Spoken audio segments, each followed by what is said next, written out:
con, flick, 50 is go. Every time I say it, it gets harder to believe. He looks like he and Seth Prince could be brothers by his hair. Right, yeah, that's what I was thinking. Seth Prince or maybe like Seth Prince and Kobe Big Wall. kick. Yeah, snatches the kick right down. Big catch, big kick off the bat. And as predicted, strong grappling presence already from Gaberial. Oh, yeah, Gaberial saw it, and he was just steps ahead. He was like, well, this is turning into a single leg real quick. Yeah, and if you're not familiar with the Georgia fight scene, it's kind of tough to start out there because they don't allow ground and pound in your first couple fights. Yeah, or it's head pretty kicks. nuts, pretty nuts. Yeah. I mean, North Carolina doesn't allow head kicks either, but ground and pound not being allowed yeah, that's insane. It's pretty crazy. It does save some of the strikers transitioning over, I'll say that. Yeah. If you want your strikers to transition, that's a good state to go fight in. Oh, that was a big shot that he ate right there. He didn't react from that. I mean, this is Brown's game right here. This is what he Yeah. does to everybody. He does this to everyone. Big step over. Yeah, Evan had one big bridge attempt that was quickly shut down. Like he put a lot of effort into it and got very little back. Big head pressure from Gaberial.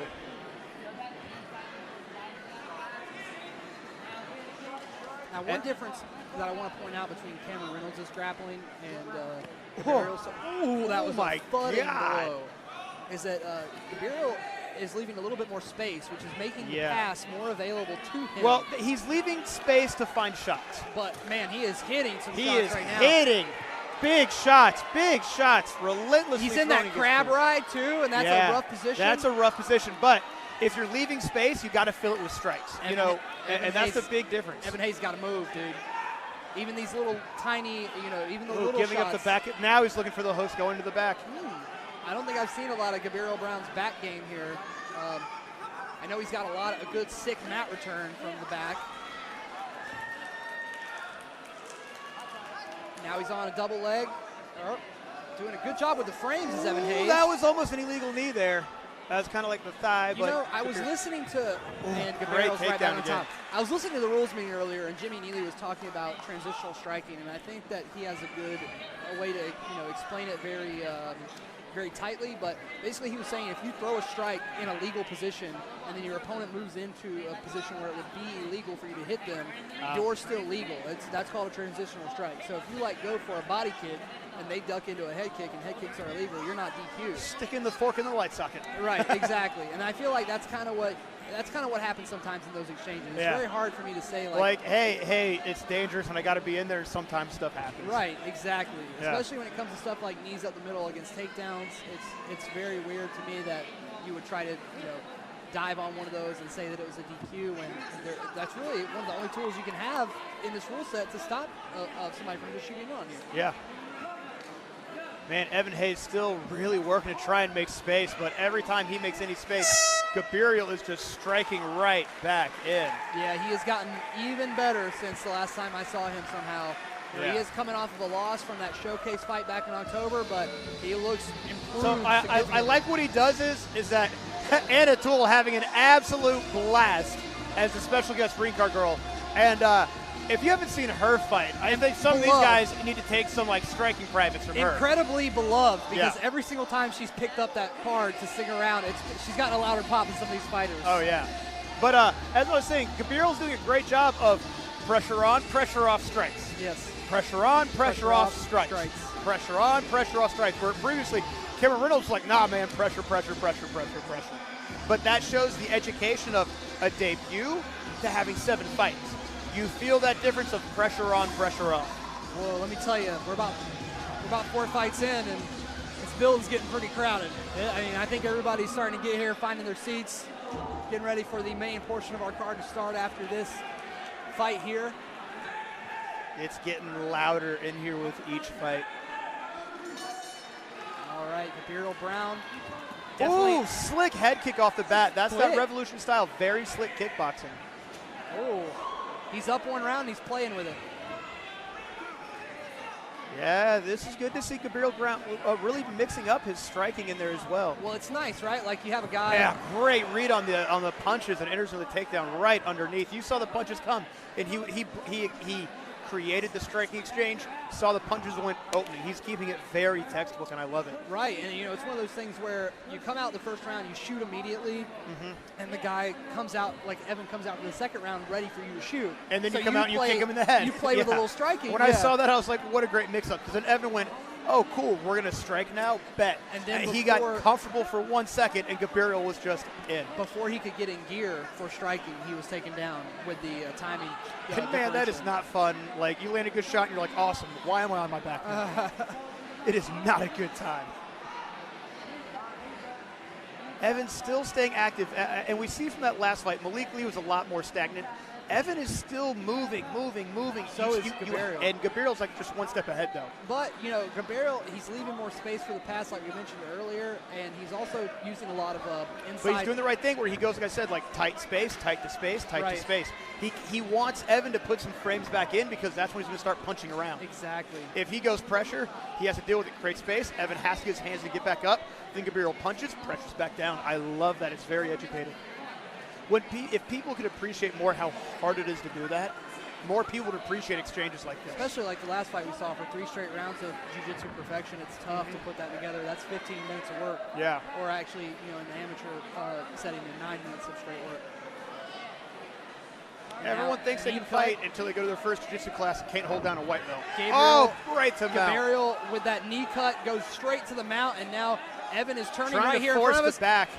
And big Gaberial shots. Brown is raining down hell. Really big, tight punches. On Evan Hayes. Punching right at the ear. Hammer fist. Oh, heavy shots cage side. Just raining down on that ear. He is persuading him to turn over. Well, he's doing the right thing where every time he sees an open ear, he's firing at it. Evan. Oh, I think he might have eaten a shot in the back of the head.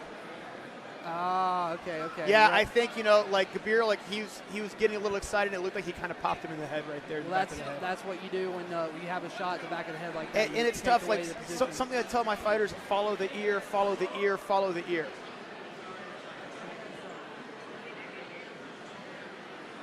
Yeah, it looks like a little bit of a strike to the back of the head. All right, so they're going to start him off from the corners here. That's what you got to do, really, in that situation. If the controlling grappler makes an illegal move, you got to just take the position really away. solid from Gaberial. But look, man, with someone shifting around, sometimes it happens. Now we're back to the feet. Let's see. Now Evans a little preview. Oh, big head kick off the back. That one landed. Yeah. Not a lot of stank on it, but it landed clean. Great kick diversity. Big shots land. Evan landed a pretty nice little He did. That was the most they kind of ran in and had a bit of a train crash right there. And now Gaberial's really playing with that high kick. Yeah, really just wants to keep touching with the kicks. He's already won the round, even though it was a stand-up. Ooh, big hook from Evan Hayes. Oh, big exchanges. Oh. Gaberial's mouth gets knocked out, rolls under the shot. Wild exchange. But we're seeing Evan has the in the boxing element, Gaberial should not be in the boxing exchanges. If he keeps it a kick fight, he's got control. And there's Nicky Blocker all smiles. And guys, we're seeing that's an interesting shift at the end of the round. Gaberial played on the feet too long. That means this last round, he's going to come out, he's probably going to keep all striking control, heavy ground and pound. If he tries to box with Evan, it could change very quickly. We just saw his mouthpiece got knocked out. Didn't phase him that much, but dude, those shots add up. Yeah, you don't feel one, and you don't see the next one. Right. And that's the one that gives a big problem. But he did the right thing. He didn't sit still behind it. He moved off with it, rolled under, and it dressed back in. He kind of went to that boxer's pocket. All right, last round for Gaberial Brown and Evan Hayes. Evan Hayes seems like he's just now getting in gear. And you got to think that knocking the mouthpiece out is a big confidence booster after 2 rounds of getting ground and pound like that. Very dominant ground and pound from Gaberial Brown in that last round. Big spinning wheel kick from Gaberial to start. Inches away. And there's that clean cross from Evan. Very clean striking from Evan, but Gaberial's right back to the grappling. And the hands are locked. And the single leg's back. Rides the pipe on the high single leg. That was a really clean, just pulled him off the cage with it and just stuck to it, kept the ear to the hip. Daniel Cormier's signature move. Yeah. It's my favorite takedown in MMA is the single leg. And it's also the diversity you have. You start finding the bumps and the transitions, the doubles and back takes from it. Now that it's like the jab for wrestling is how I think of it. Right, yeah. Half guard position here for Evan Hayes. It's tough when you're in the spot in MMA because you really got to. Full mount, going over. for the head and arm choke right away. He was so worried about that head and arm that he just forgot to defend. Yeah, the legs. doesn't have it locked in, but now he's sitting over to it. He's turning into him. He's turning into him. He's got it still. Wow, the strength it takes to just turn somebody's whole body like that from that position is pretty nuts. Gaberial Brown, very strong young man. Pummels that arm down. Gaberial Brown bailing out on that arm triangle kind of wisely, I think. He might look over. He might look to knee cut over again or step over into the mount. Evan Hayes has got to do something here. The onus is on Hayes to make something happen here. But you know Gaberial Brown, he wants to finish. He has not found many in his career yet. Most of his fights have ended via decision after a grappling dominant display like this. But he never stops looking for the finish, especially as his career has gone on. He's gotten a lot more vicious. Yeah, and I love how he's always applying strikes to his pressure. Yes. That just shows the experience of being a grappler. We can strike and grapple at the same time on the ground. And I like that. The clean, he'll just pop up, throw a hook in, and drop in. He is working this head and arm. Working it when the strikes aren't there, the head and arm comes back. Right in front of us again. Gaberial Brown with some big shots. Huge shots. Evan Hayes now showing the back to Gaberial. Gaberial's gonna maybe go hook in and posture up for some strikes. Recognizing where the back of the head is, finding hooks. As soon gonna as make him shift as soon around as a he little started bit to more. stand, the hooks came in. Oh, sinking in the rear naked choke real quick. He's right across the chin, but you can finish that way. And we are short on time, trying to sit back to the arm triangle again. He's right back on that arm triangle off of the defense here. Way heavier now, but he's kind of got himself stuck between the cage. Oh, big, heavy shots in tight right there. 10 seconds left. Ooh. Tries to buck him off. Gaberial Brown going to finish this one on top, dominant as he did the last 2 rounds. Wow, that was the closest almost strike at the end of a round I've ever seen. He stopped on a dime. He stopped on the dime. Like if he was going to hit the air, that was going to break it. That was a very.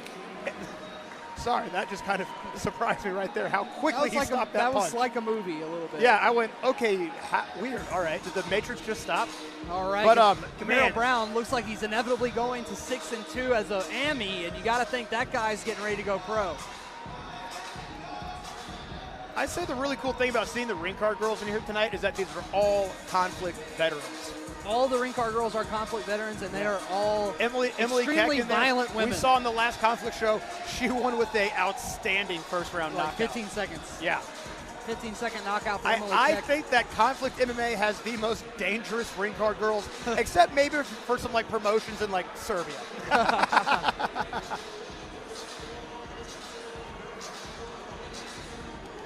Man, one thing I want to say about these last 2 fights, you know, the casuals, they sometimes have a hard time watching grappling heavy fights.